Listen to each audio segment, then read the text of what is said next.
સંજેલી તાલુકાના કુંડા સ્ટેશન વિસ્તારમાં કડાણાથી દાહોદ તરફ જતી મુખ્ય પાણીની પાઇપલાઇનમાં ગંભીર લીકેજની ઘટના સામે આવી છે।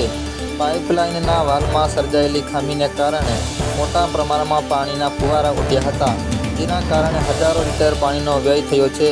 આ ઘટના બાદ આસપાસના ખેતરોમાં પાણી ભરાઈ જવાથી ખેડૂતોને નુકસાન થવા પામ્યું છે। આશંકા વ્યક્ત કરવામાં આવી રહી છે।